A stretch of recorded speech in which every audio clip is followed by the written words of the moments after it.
I would have these episodes of just really feeling powerless and just really feeling like I needed someone to take care of me. Like retrospectively, that's what I see that it was. In those moments, I didn't know. I just felt desperate. I felt scared. And I felt like I had to go to the hospital for someone to help me or I wasn't going to make it. That was my real belief. And it was very intense and very real.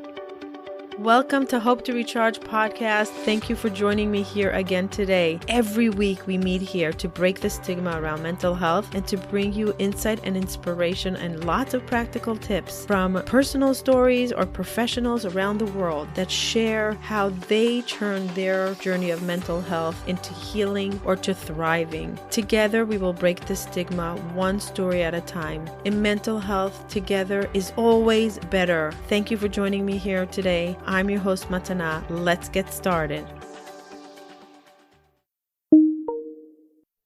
This episode is sponsored by DBT Path. My emotions were all over the map, and even though I knew in my heart that I was capable, bright, and had potential, I'd repeatedly do things that others would say was self-sabotaging. I didn't want to sabotage myself, I just truly didn't know how to manage my emotions. And believe me, I'd tried a lot of things. It wasn't until I learned Dialectical Behavior Therapy, DBT skills, that I learned how to embrace my sensitivity and finally feel in control. Whether for you it's BPD, bipolar, anxiety, PTSD, or any other reason that you regularly experience intense emotions, you can create the life that you want, all online in a caring, non-judgmental community. Go to emotionallysensitive.com now and join us. Learn DBT skills, change your life.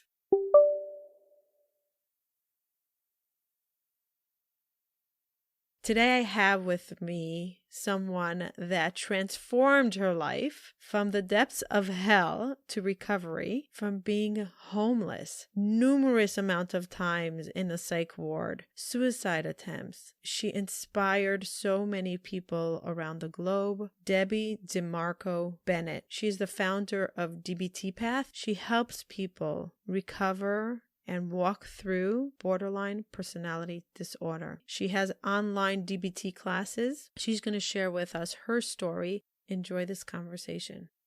Hello, everybody. Welcome back to another episode of Hope to Recharge podcast, where we are continuing to break the stigma on borderline personality disorder. Today, I have again our fabulous guest and our sponsor, which we are so grateful to, Debbie DeMarco Bennett, the founder of DBT Path, emotionallysensitive.com. You probably heard this on our recordings before. You probably know the slogan by now. We are so honored to have her here again. If you did not hear the first episode, if you're new to Hope to Recharge and you did not hear her previous episode that we interview her story of recovery, go to episode 152 and we deep dive into her recovery story. And we're going to go over a little bit about what recovery means from borderline personality disorder, because it's a little bit different than traditional recoveries from other addictions or mental health issues. We're really here today to understand what she built after struggling, recovering, and rebuilding herself, what this emotionallysensitive.com platform is, what DBT Path is, why she started it, how it evolved, who comes there. We want to understand because we got so many people asking us about DBT Path. I think it's the new slang. Oh, I have to go to DBT. Where can I find DBT? Is there a DBT group? What is DBT? Is it some things that we learn about our traits? Is it a tool? Is it a group? Is it therapy? So many questions. And I get a lot of questions for teenagers about DBT, because when teenagers are first diagnosed, there's no diagnosis really until they're 18. A lot of times therapists like to introduce the idea of DBT. I am so grateful that Debbie's giving us another hour of her time that we can understand the incredible gift that she gave the world with creating DBT Path. Welcome, Debbie. Thank you. It's so good to be here. Hello, everyone. So, Debbie, our listeners know about DBT Path and about emotionallysensitive.com. And if not, the link is in the show notes. But we're going to give a little bit of a background for those that did not listen to the first episode when we interviewed you. So we're going to touch a short little clip about what your life was before recovery and what does recovery mean to you? Because I know that recovery is different. And what does it mean in the whole world of borderline personality disorder? Sure. DBT stands for Dialectical Behavior Therapy, and it's a set of skills that helps people who have difficulty regulating their emotions to be able to learn how to do that in ways that allow them to create what is known as a life worth living. That's what Dr. Marsha Linehan describes as one of the ultimate goals of DBT, is to get to that point. And involved in that is learning how to regulate emotions, learning how to tolerate distress. So if something's happening in a moment, we were just talking about this right before the podcast. If your computer is not launching Zoom fast enough and you can't do anything about it, if you notice yourself starting to get stressed, there are skills to use in that moment to keep yourself from escalating and to keep yourself feeling regulated. And also there's a huge component of mindfulness. And there's also a section on interpersonal effectiveness, which is basically relationships. All of these things tend to be things that people with borderline personality disorder or BPD traits, or even who have complex trauma and have difficulty regulating their emotions, can often relate to, like these parts of their lives being out of order and in chaos. And that certainly was the case for me.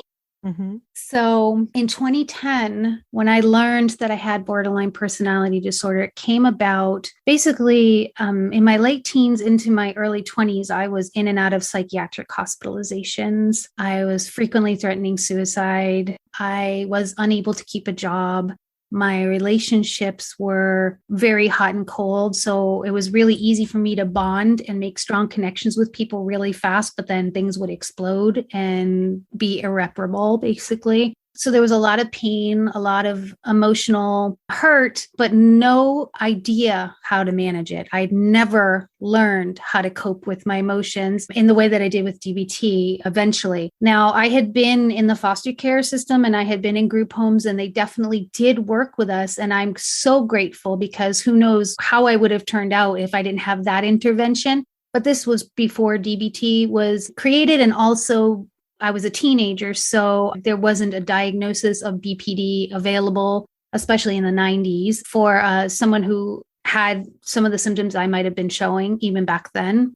Back in 2010, I had gone to an intensive outpatient hospitalization after going to the emergency room, having another one of my, what I call with compassion now, one of my breakdowns. So I would have these episodes of just really feeling powerless and just really feeling like I needed someone to take care of me. Like retrospectively, that's what I see that it was. In those moments, I didn't know. I just felt desperate. I felt scared. And I felt like I had to go to the hospital for someone to help me, or I wasn't going to make it. That was my real belief. And it was very intense and very real. So from the emergency room, they had a psychiatrist come and they said, yes, you need to go into intensive outpatient hospitalization. While there, I was very fortunate that I had been working with my psychiatrist for a while and my therapist at Kaiser, which is like this, for those who don't know, like this health organization where kind of everything is all there. So they have their own doctors, their own psychiatrists, and they have their own campuses. So everything's like all in one. So when I went to IOP, I regularly saw my psychiatrist more frequently than I could ever see her before, with the way things are with the mental health system. But when you're in IOP, you see your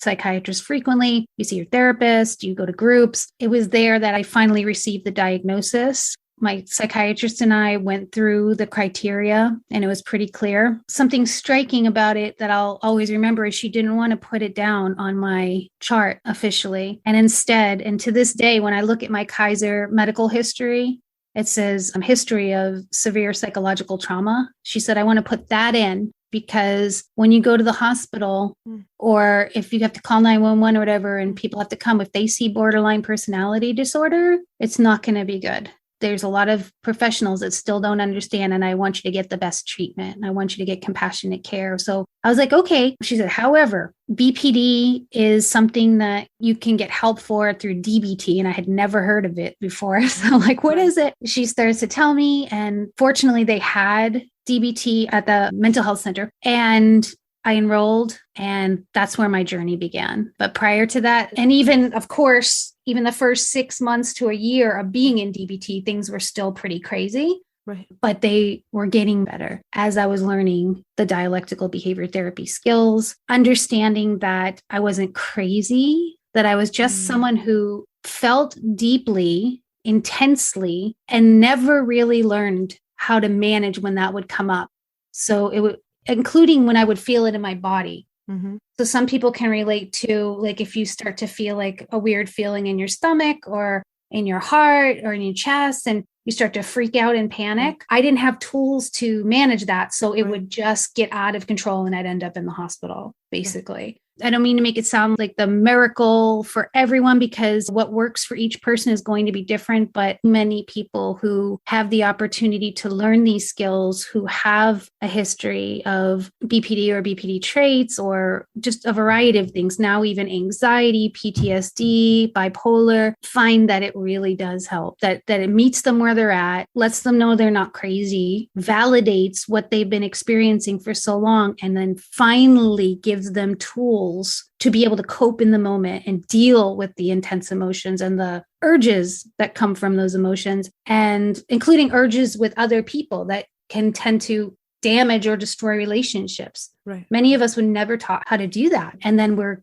given this gift of, okay, I'll teach you. And we'll practice. How long were you in DBT once that was your last hospitalization, right? Yeah. And how long were you in DBT, like the whole package of DBT, the group, the coaching, the therapy, and before you could say, you know what, I'm healthy enough to have a long-term relationship and I'm okay if it's going to be unstable. I'll be able to deal with this. Okay. It's going to sound like a long time, but honestly, 7 years. Oh my God, that's long. But let me backtrack a little bit. 2 years of DBT and a total of 7 years, including those 2 years of doing lots of inner work and healing before I felt that I even wanted to step into having a relationship. That is probably too long for a lot of people. And I certainly never planned on it being that long and never anticipated it. But just to be clear, the piece about when was I actually technically in recovery after I started DBT, it's 2 years. Oh, okay. Okay. So you just said to yourself, I'm in the path of growth. Why bring more challenges? Let me first really work on myself. People that are not with any mental illness can work on themselves for years before they start any relationship. So I guess you answered my question right. So for 2 years, you were in recovery and then you were in like rebuilding yourself. Nothing to really do with borderline. It was really rebuilding and finding your true self, because for 18 years, you didn't even know who you were. You kept them running away. You kept them running away from homes, from yourself, from pain, from trauma, jobs. And guys, listen to the episode 152, because you won't even believe what Debbie went through, and that she's here with such a calm voice talking to us and leading this group, because you hear her story and you have goosebumps. And to think, the truth is 7 years of rebuilding yourself is not so much for the amount of trauma you went through. Sometimes lifetimes don't rebuild that trauma. That's right. I had so much trauma in my nervous system that it wasn't just DBT for me. So, okay. So during the 2 years that I was in DBT, I actually continued to go to DBT during those 7 years, by the way. They let me at Kaiser just continue to go because it was just such a big part of my life and so supportive to me. But 2 years after I started DBT is when I sat down with that same psychiatrist and we looked and realized I no longer met the diagnostic criteria and was technically in recovery. During those 2 years, I was still in a relationship with a guy that I really loved and cared for. And at that point, we'd been together about 10 years. I don't want to say it was unhealthy because he's a really good guy and he was really trying to do his best, but my side of it was really unhealthy. And I really loved him more as a friend than as a partner. And during those 2 years of DBT, I was able to have that conversation and get honest with him and myself. And then that's why I took another 5 years to do my work and to soul search and figure out who I really am and what I want and who I want to be and show up as in a relationship. And he continued to be my friend and we continued to live together as roommates. And we just celebrated our 20-year anniversary of being friends like last week. It's unbelievable. He's known me since I was a kid, since I was in my early 20s, and he has seen. I was just going to ask you, if you ask him now, are you two different humans? Would he say yes?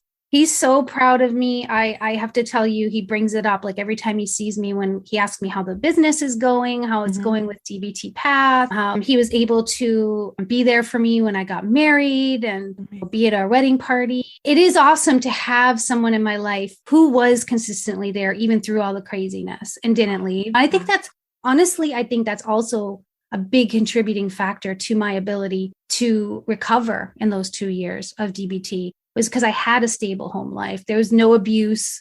There's no substance abuse. I knew what to expect. It wasn't really a romantic relationship. And I knew that. And I was coming to terms with it and learning how to communicate that and take the risk of, are you still going to want to hang out? Are you still going to love me? Are you still going to be my friend? All of that stuff. And all of that happened. And then I took the 5 years. And I continue to go to DBT every week, continue to see my therapist. I started going to yoga very regularly. I started going to something called TRE, trauma recovery exercises, that are being used in the military now with veterans who have PTSD, but anyone really who has trauma. I was doing that. I was doing somatic therapy, and I didn't have time to, like, I don't know, like I see people trying to date and trying to find love and connection when they're trying to pull themselves together.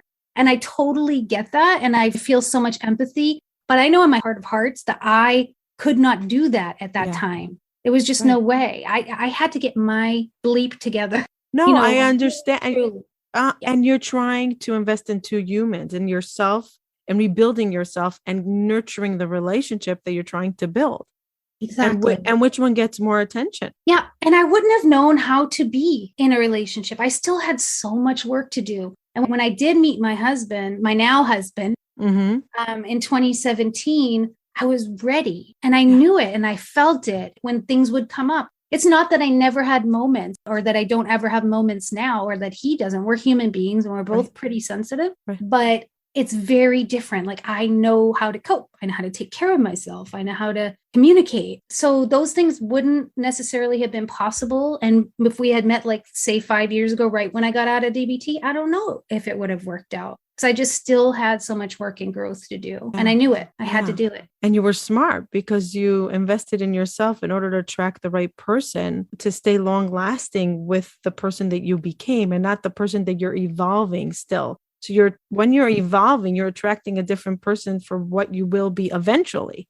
That's right. It's funny you say that because you might think this is silly, Montana, but I would actually put down another plate and fork and knife and spoon at the table when I would make myself dinner sometimes and think about someday that person's going to be sitting there. When I make this strawberry shortcake, I won't be eating it alone. Like I would actually do things like that. Some people think that's crazy. No, I love that. First of all, you're holding on to hope. Yeah. And you're trusting hope. Yes. And you're saying, I'm not yet, but eventually. Yeah. That's beautiful. And you're not pushing out that feeling of what it's like to sit near somebody because you put the plate there. Yes. So you feel that little romance coming in and that relationship, and you're tapping into that togetherness, but not yet. Yeah. Oh, that's so beautiful. I love that. I hope people take that tip for life, that we can say not yet, soon, but not yet, soon, but not yet. And for our better good. It's hard. It's really hard. Wow. I love that.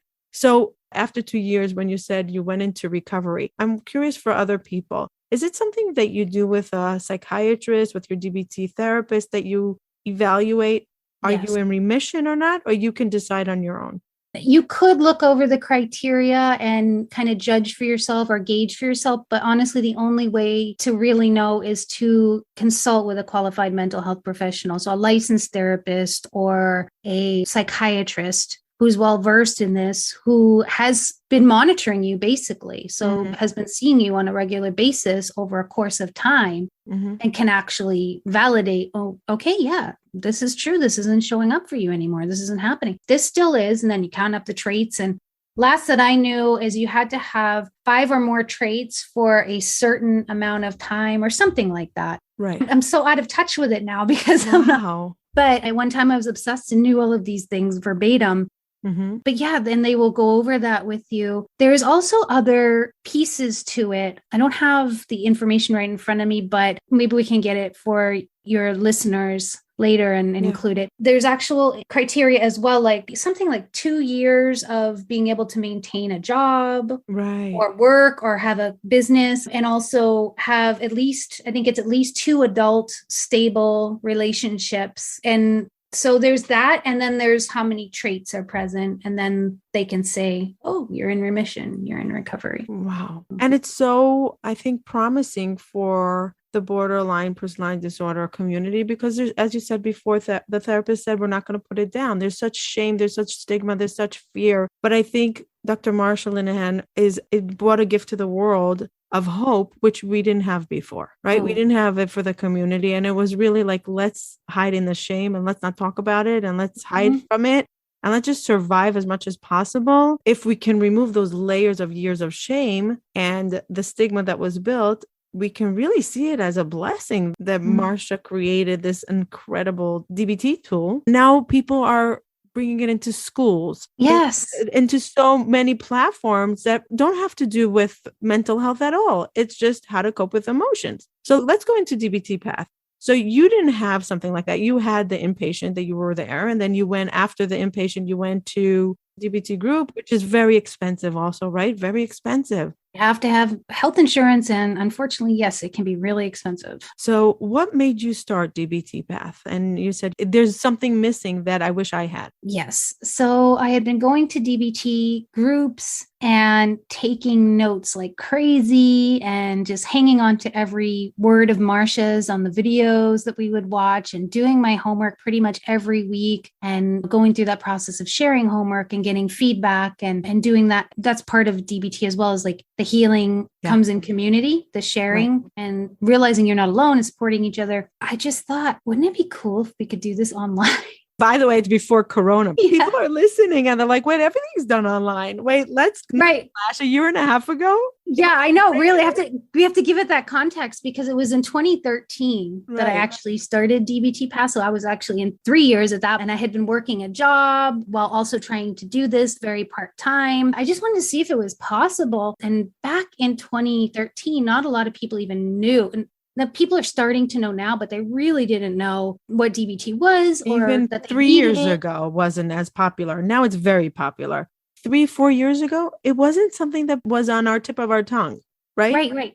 Selena Gomez and Lady Gaga have specifically talked about using DBT skills. So no doubt that blew up people searching for this and figuring out what it is and saying, oh my God, I need that, and that sort of thing. So you started it online. And I would think with borderline personality disorder, new people is hard. So you would think that online would probably be a gift for the community, because, I could just click and I can even turn off my camera. I could listen. Yes. I don't really have to work to show up. If I'm tired, if I don't like the way I look today, it probably was the biggest gift that you can give the DBT community, right? I think so. And I realized I skipped over a couple of important things about, it wasn't just like one day in DBT group, I'm like, I should start something online. During the time that I was in DBT, for the first 2 years, I started a blog, and I'd never blogged before like that. I'd had like little things about personal things, but nothing about at the depth of this blog that I started. My intention with it was that I was going to chronicle my journey from learning that I had BPD through getting better and healing.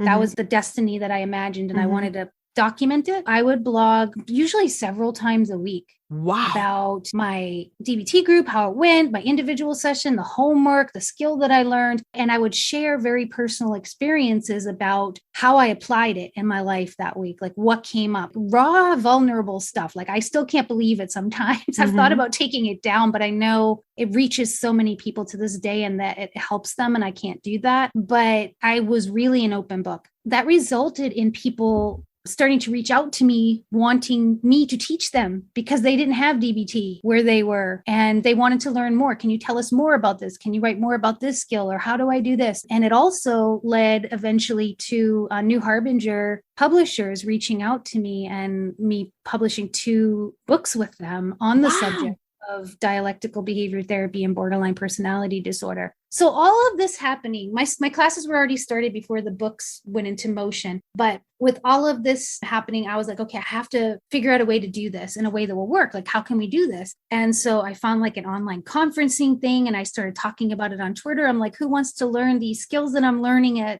Kaiser and, Wow. who wants to come learn this with me? It's really helping me. If you're a reader of my blog, like come check it out. And that's how it really started. And it was honestly kind of a mess in the beginning because I didn't know how to use the technology at the time very well. I didn't know how to put together a PowerPoint presentation very well or organize myself. I didn't have the best boundaries around taking You were helping everyone. Yeah. And wanting everyone to like me and be friends with me. And it was not supposed to be.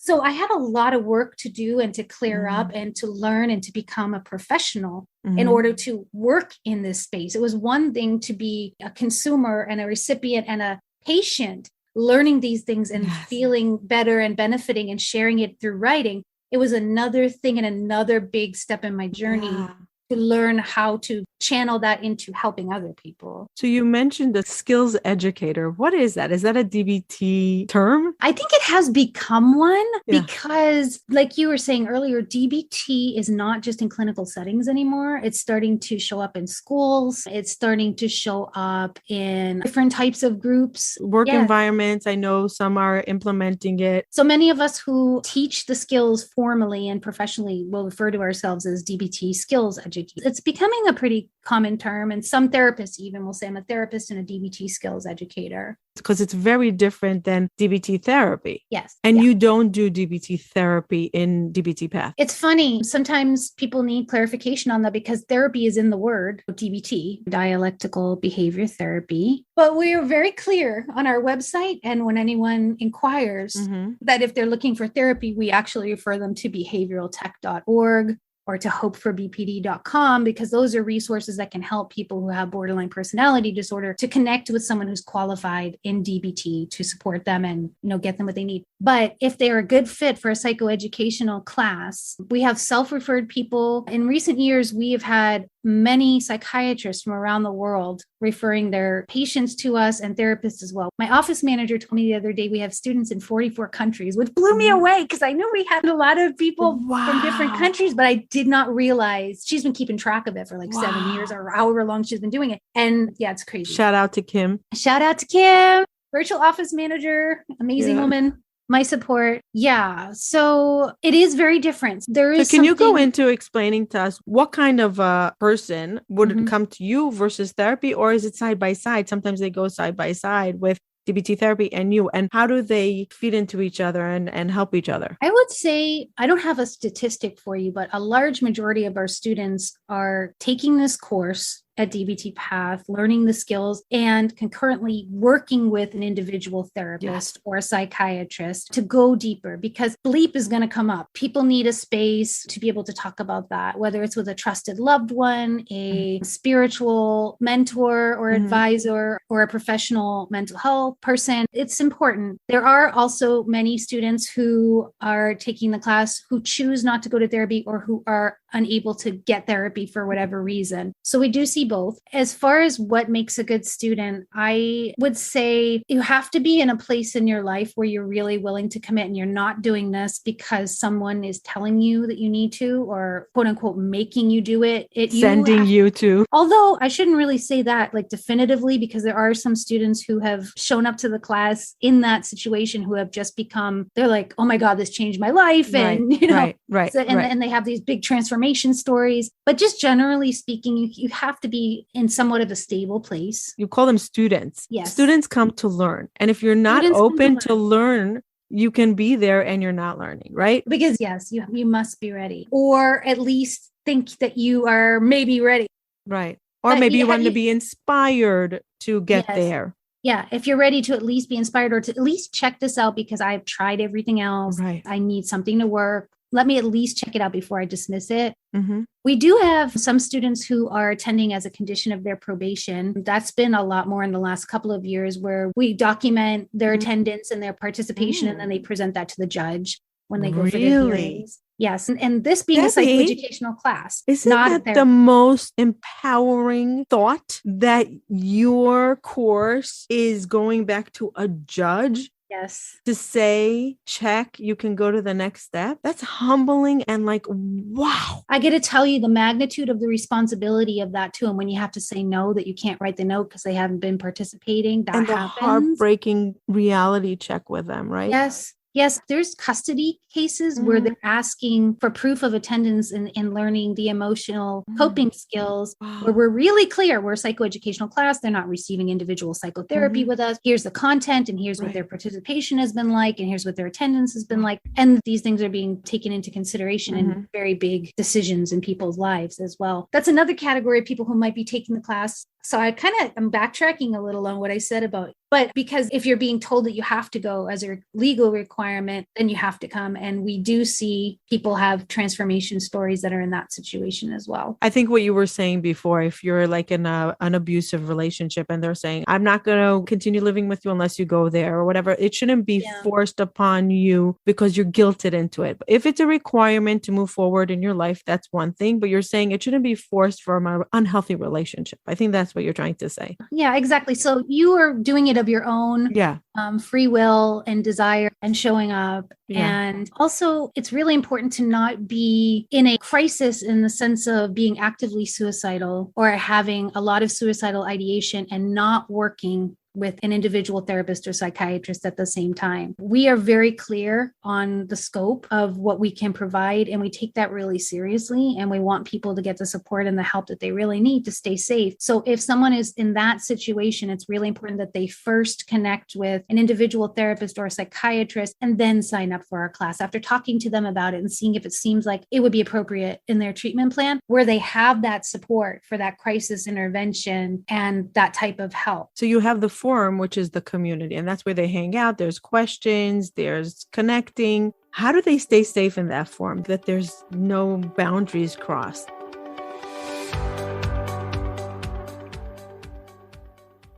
Do you sometimes feel stuck? Do you wish you can be somewhere else? Do you have a vision of where you want to get to, but you just don't know what the first step to take in order to get to that life that you're dreaming of? Many people ask me, what did I do in order to create this wellness that I'm living in? How did I shift from deep depression, from extreme anxiety to a thriving life, to a productive life, to a life full of joy? I put many things into practice, and it's every single day. Many of you know that it's gratitude, a healthy mindset, boundaries, self-love, and one of the most important things that many people don't speak about, forgiveness. Self-forgiveness and forgiveness to others. Essential for healing. If you want to work one-on-one with me in order to move forward towards that dream life that you have a vision of, click the link below in the show notes. It's a custom-made program for you, one-on-one with me. We will develop a concrete program that you can implement in your life so you can create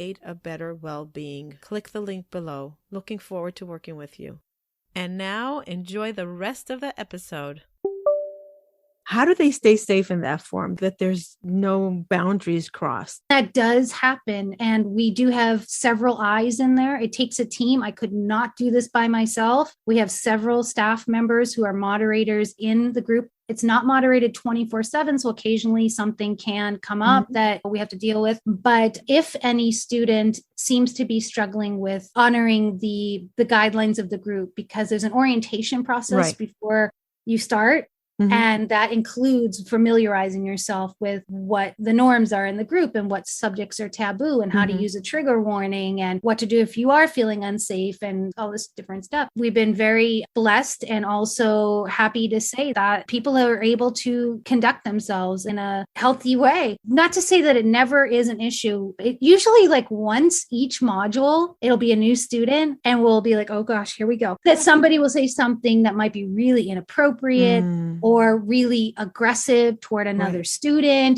So we try to intervene as quickly as possible with compassion and empathy for both sides and use it as a teaching opportunity for skills, because we have to remember most people that are coming to this don't have those tools yet. And that's why they're showing up that way. And we will usually put them on moderation as well, so that all of their posts have to be reviewed for a certain amount of time until we feel comfortable, they feel comfortable. So it's not to say that it never happens. That's but that happens in any community. But there is monitoring. That's what I was wondering. If there is monitoring, can a student contact the student in private? No, for privacy purposes, we do not have the direct messaging enabled in our forum. Okay. So what will happen in these rare instances is one student will reach out to us and ask for help, and we'll mediate that. It's not a common thing. Like, you would think it would be happening more frequently with it being online and with it being people who are struggling with emotions and mental health. I think mental health in general, we want empathy, we want sympathy, we want to connect to somebody that understands. And I know with myself, if I'm going through something and there's suddenly somebody that really gets me, I want to talk to them more in depth. I want to get more of their heart, their mind, their experience, not out of creepiness, but I would want to have a one-on-one conversation. And I would assume that most people that are in your group are growing people that want to heal, people that want to move forward. I'm sure that there is such a thing that I want to reach out. I like that person. I love the way they talk. I love the thought, but you keep it very strict and very healthy and boundaries. That does happen. And oftentimes in the first week of class, so we do a pre-class chat. There's like a chat room before we go live with the lesson, and people can, get to know each other, and team members are in there as well. And usually in the first few weeks of a new module, especially, people will be like, oh, hey, here's my email address, Sarah. I related so much to you. Let's talk about this. And we do reach out to people and we say it was unhealthy. This is the reason why we do it. When I was in DBT, I learned that when I was in the DBT group, that personal relationships among participants was discouraged outside of the DBT group. And there are a lot of reasons for that. And they are the reasons why we also discourage it. One of the reasons goes back to the reason why you didn't date anybody, because you're still finding yourself. You're still insecure about where you are and what you're growing, right? Yeah. Listen, people are at different parts of their journey. Right. And you might connect with someone that you feel a connection with right now. And the next day that person could be suicidal and looking to you for help. And now that pressure is on you. Right. And you're trying to deal with your own mental health and maybe having suicidal thoughts yourself. So it can get dangerous. It can also be really uncomfortable in terms of some people don't have boundaries. So you connect and you think you're going to have this friendship, and then it becomes overwhelming. We have seen this happen. We have advised students just exactly what you're saying. People will be like, oh, could you ask so-and-so if I could have her email address, because I related so much to what she shared on the homework there, and I just want to ask her something. I'm like, you know what? We don't facilitate that, and we actually highly discourage it. We can't completely stop you or prohibit you from doing it, but we do make it clear that this is not something that we can support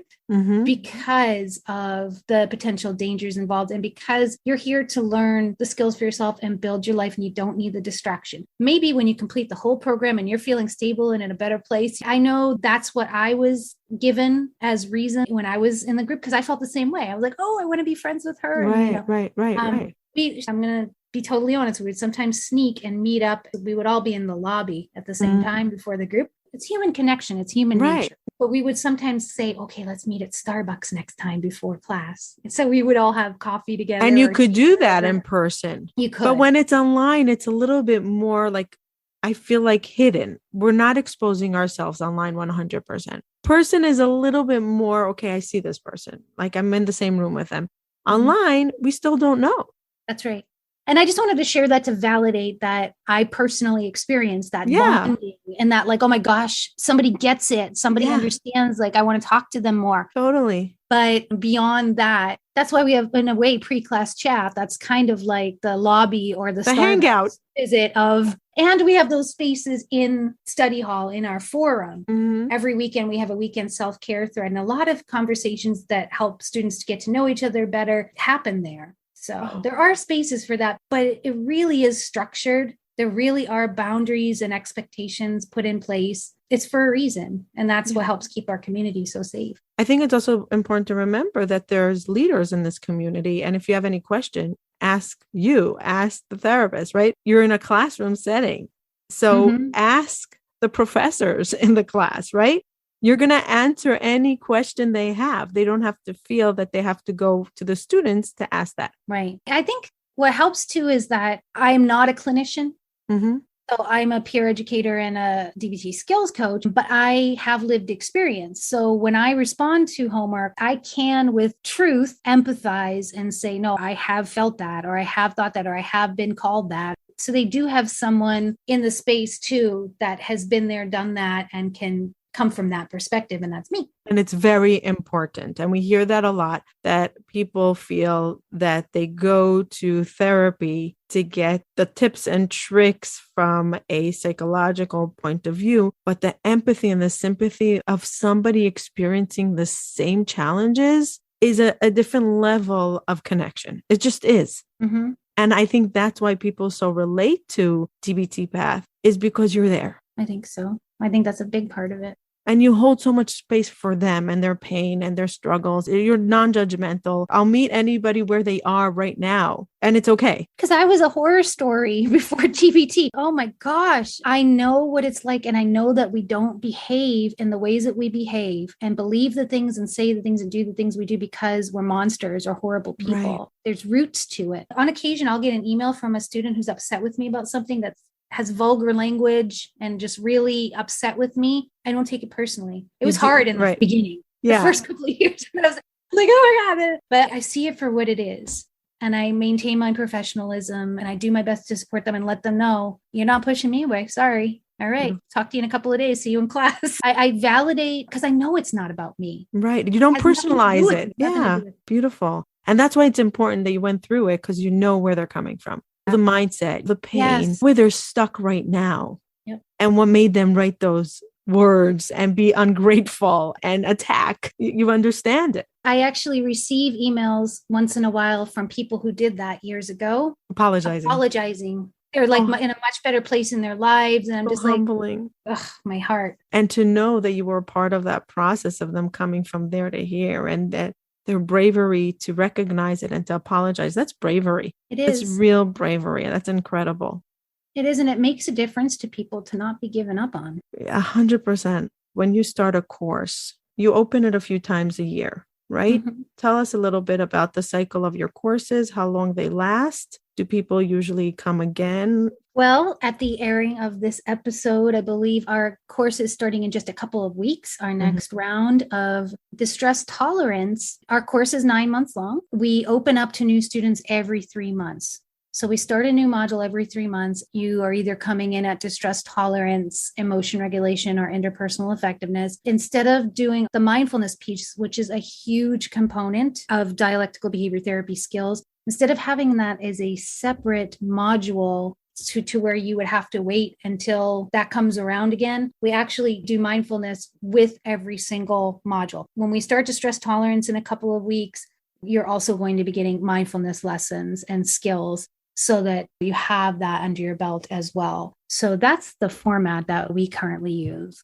So every 3 months, there's a new module that comes out, but you're saying it doesn't matter where you come in because eventually you're going to do all 3. So it doesn't matter where you start. And we're giving mindfulness at each chapter because it's important for all the chapters. Yes. Eventually, you're going to get all 3 modules after 9 months. Yes. And with each module being 12 weeks long, usually the first 3 or 4 weeks are really focused on the mindfulness skills. So we'll bring in elements of the module that they're in as well. So we will have distress tolerance skills. We will be talking about them, what they are, having homework around them, but there will be also a real emphasis on mindfulness skills so that people have those as well. People ask you this next question a lot. How much time a week do I have to devote to this? I need to know that if I'm committed to it, the financially, mentally, the responsibility of it, the commitment for 9 months.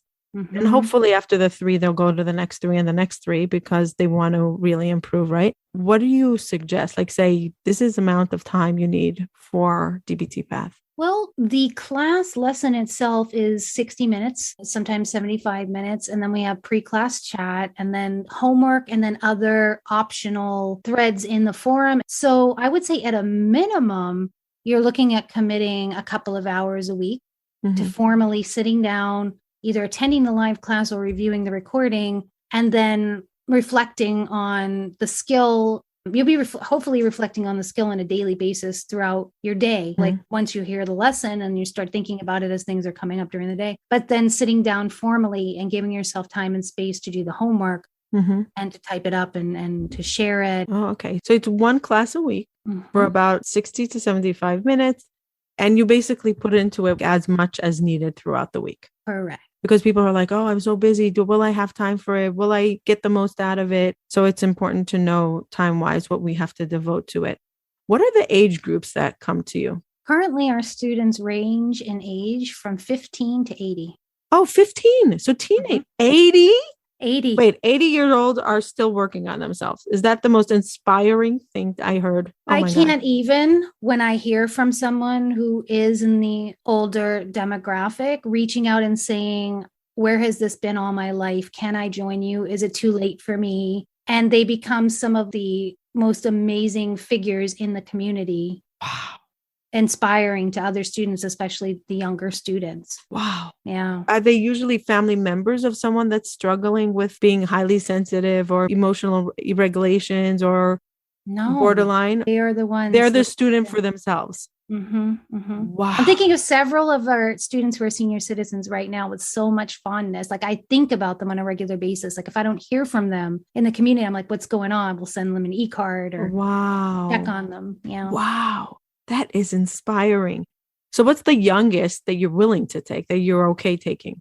15. And that's just based on experience of experimenting with trying to work with teenagers that are younger than that, and the 13 to 15. We've just really found that the success rate and them really being able to do the work that's involved in the course has been really more successful with adolescents that are 15 and older. Is it important for a 15-year-old to come with their parents? Yes. So this is what we advise. Either Catherine will do a Zoom call and talk to the parent ahead of time to make sure it really does feel like a good fit and that the child is not needing something more intensive. Or that they're going to be doing something more intensive, or they'll communicate over email. There's a discussion that takes place when we learn that the applicant is under 18 years old. And part of that discussion is that we strongly recommend that the parent or the caregiver attend the class with the teen for at least the first month or two to kind of just gauge that it's appropriate for them and that they're able to sit with it and that it's working. And then if they feel comfortable, they can allow their child to continue the course without them having to be like super present.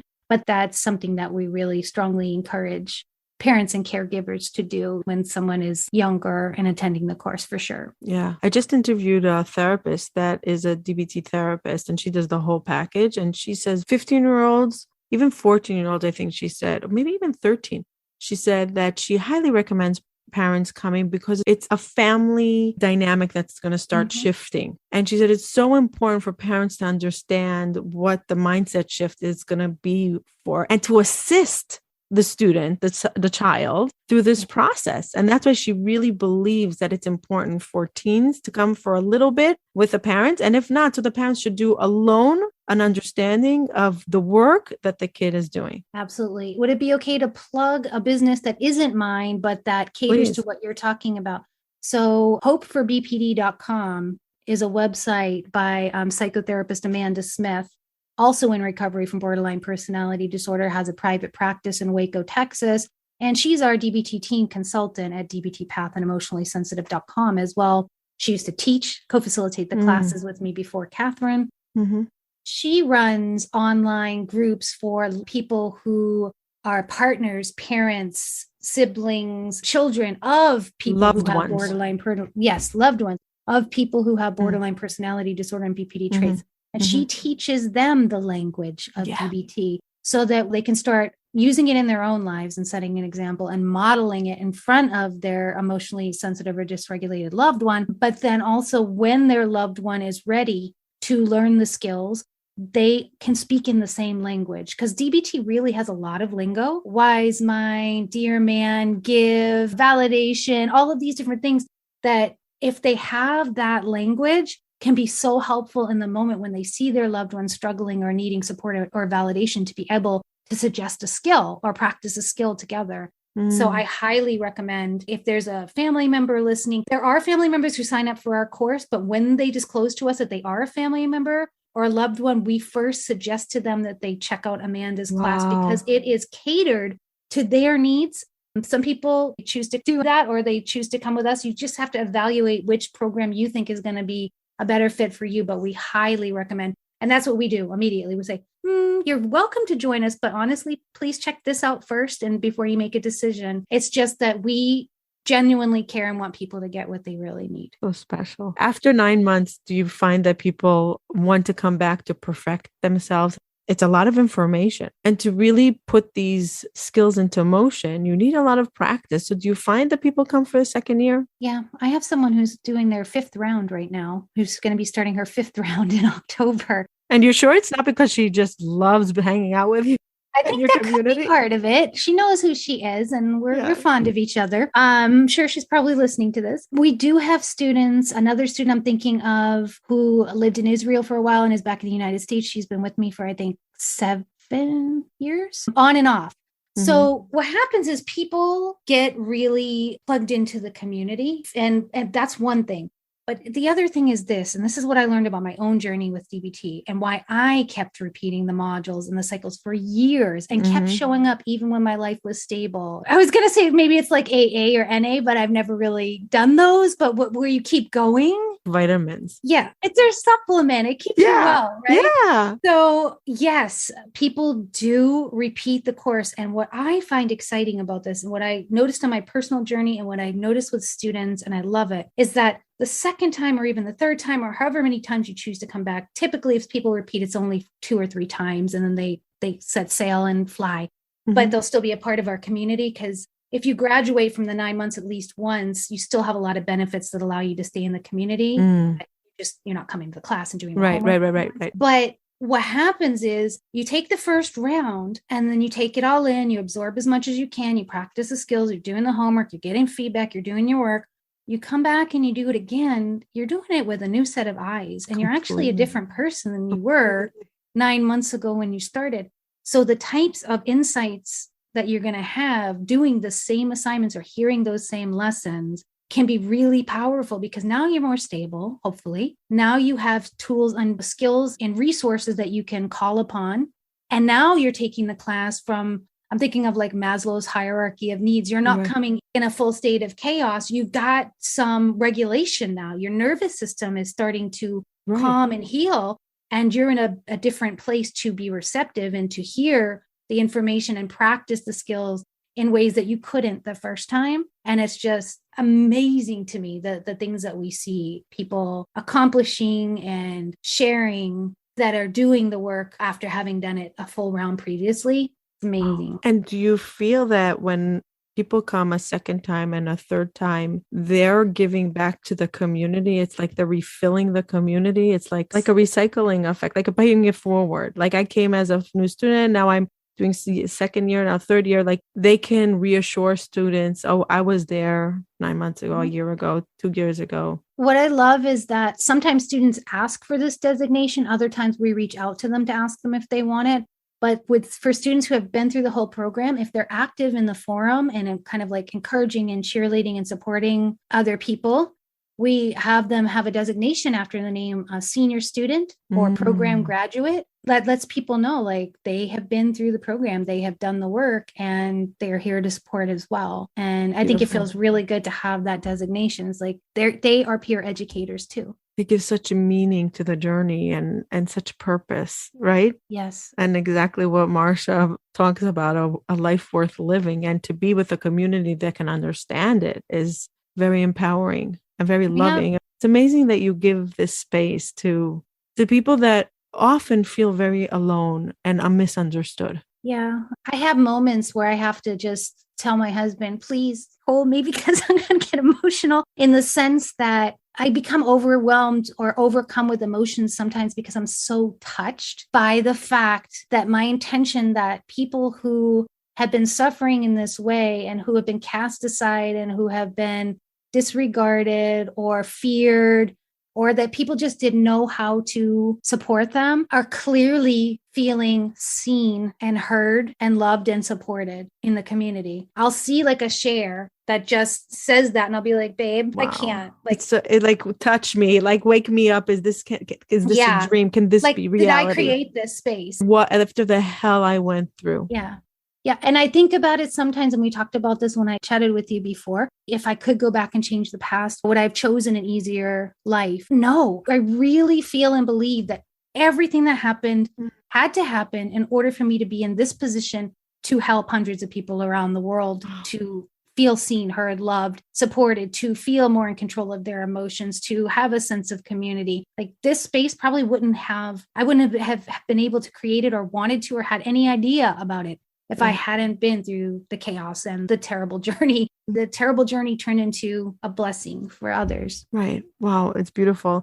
I want to wrap up with some sayings or gratitudes or feedback that you get from community members. What's something that you hear a lot? Some things that you're like, oh, here's another one, the repetitive ones. Yeah. One that I hear is one that I kind of popped in earlier, which is thank you for not giving up on me. Thank you for not going away when I was showing up the way I was showing up. Other ones are thank you for teaching me these things that I never learned. Thank you for like making this available and being there and offering this. There are other ones that I'm like going blank. We get a lot of them. A lot of gratitude. A lot. And oftentimes I will ask, or Kim will ask, would it be okay to take this little excerpt of what you've shared in this email and put it on our website? So if people go to the reviews page of emotionallysensitive.com, there are lots of videos of people verbally sharing. But then there are tons of written ones, and many of those came from emails where we asked their permission. Can we please? That's a place where I look sometimes, like if I'm having a hard day, remember that this is having impact. Remember that this is changing lives. Remember that this is important work. It's bigger than whatever's happening for me today. Yeah. I call it my lollipop jar. I don't know if I shared it with you. I have a Ziploc bag with written notes that I got from people. I have a whole file on my computer or on my phone of texts, emails, chat, or whatever.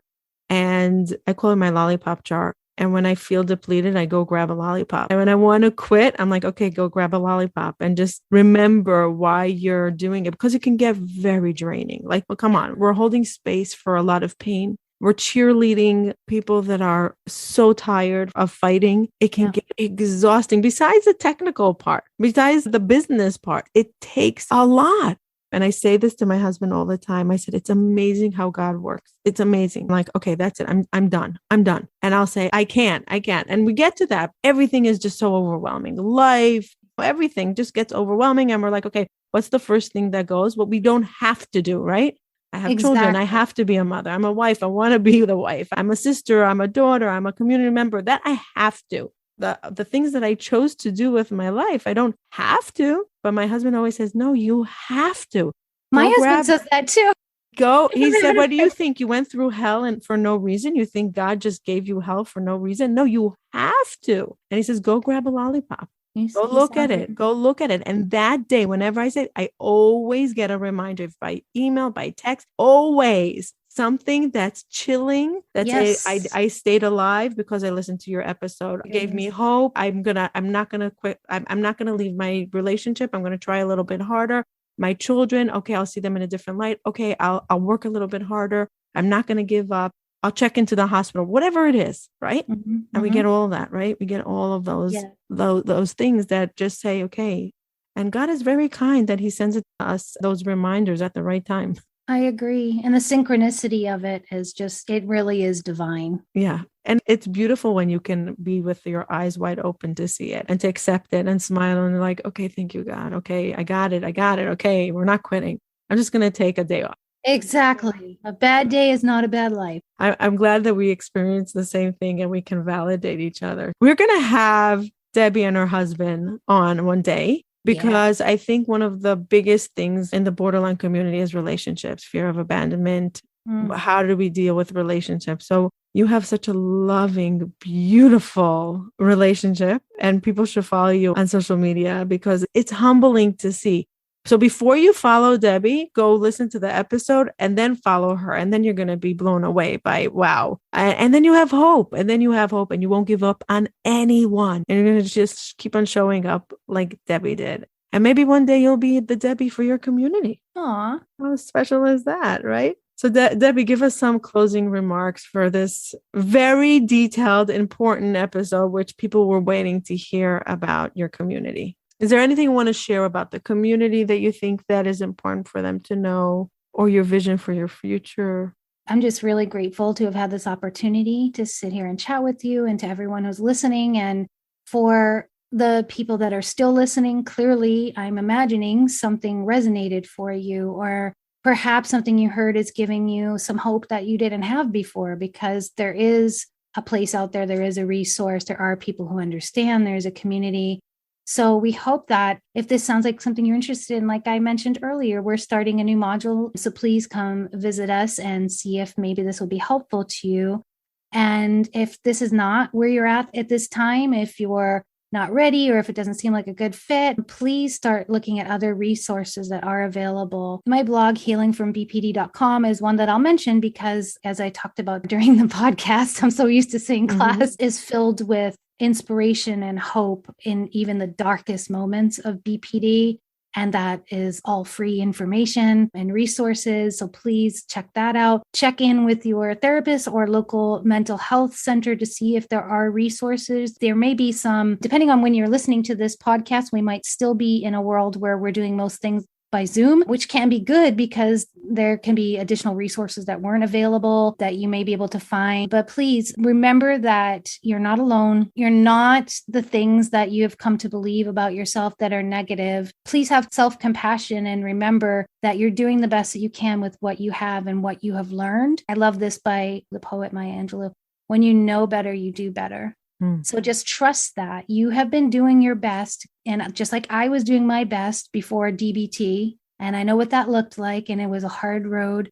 And as you learned, whether it's DBT or some other modality that ends up being the one that clicks for you and that fits, or maybe something on your spiritual path or some other part of your life that really helps to bring things together for you, there is hope and you don't have to do this alone. Beautiful. Thank you, Debbie. And I just want to tell the community that the links for you are going to be in the show notes, emotionallysensitive.com. And if you have any question, you can reach out to Debbie and Kim. They are the most responsive humans I've seen. You don't have to be embarrassed to ask any question. And it could be that you're not sure if you're ready or not.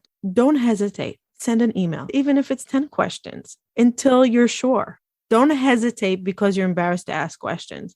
That's one thing I'm going to tell you about Debbie. She'll never say, this person is asking too many questions. No, and you know what? And just to add to that, our frequently asked questions page it keeps growing because we get similar questions from people. So it's very likely that something that you're wondering is on there. So if you're not quite ready to reach out and ask yet, perhaps just look that over. And of course, if you have follow-up questions or if something isn't covered there that you want to ask or you want more information on something that's on that page, definitely reach out. Use the contact form on our website at emotionallysensitive.com. So people are going to probably wonder what's the difference between DBT Path and emotionallysensitive.com because we mentioned both. Yes, emotionallysensitive.com is our website and our space, and the class that you'll actually be taking is called DBT Path. Okay, because we mentioned both, so I just wanted to clarify. Thank you. They're interchangeable in our world. They're slash. I feel like they're slash, right? Yeah. So thank you again, Debbie. Thank you for the work you do for the world. Thank you for being so humble and for sharing your pain in order to bring meaning and to really hold space for so many people around the world. I want to personally thank you. And I want to thank you for my listeners because so many people reached out to me and told me how your previous episode helped them and how they were looking into DBT Path and how they're looking for their children or for their spouse or for themselves. It gave them so much hope. I had a mother call me last week and she's like, I think I'm giving up. But then she said, you know what? No, I'm going to go back to DBT Path. Wow. Yeah, she was beside herself. And she's like, no, you know what? I'm going to give it another try. So thank you for bringing hope, inspiration, motivation, and a community to hold space for pain and healing and for being a role model. Thank you, Debbie. Thank you, Kim. Thank you, staff, right? Shout out to your entire staff. My whole staff. Thank you, Catherine, Amanda, Kim, Ari, Chrisana, Charity, and everybody working behind the scenes.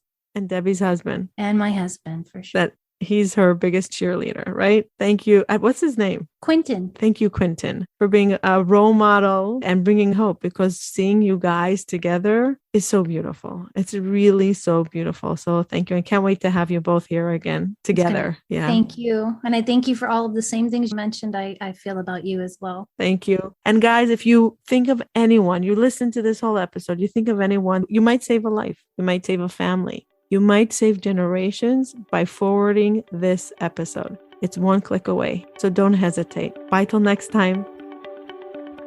Thank you for listening till the end. We highly appreciate all of our listeners. And Mental Health Together is better. You being here means a tremendous amount to us. If you enjoyed this episode and you would like some extra boost of information and inspiration that is not on the podcast, you can go to our website, hopetorecharge.com. There's some premium content that for the cost of a cup of coffee, you can download some amazing information that will help you, a tool that will guide you through life. So don't skip a beat. Don't hesitate. Go to hopetorecharge.com and see what other offerings we have there for your mental health well-being. Thank you for joining us. And remember, if you enjoyed this and you want to say thank you, the best way of gratitude will be by you leaving a review or a comment or sharing this with a loved one. There is no greater form of gratitude for us. Thank you. Bye till next time.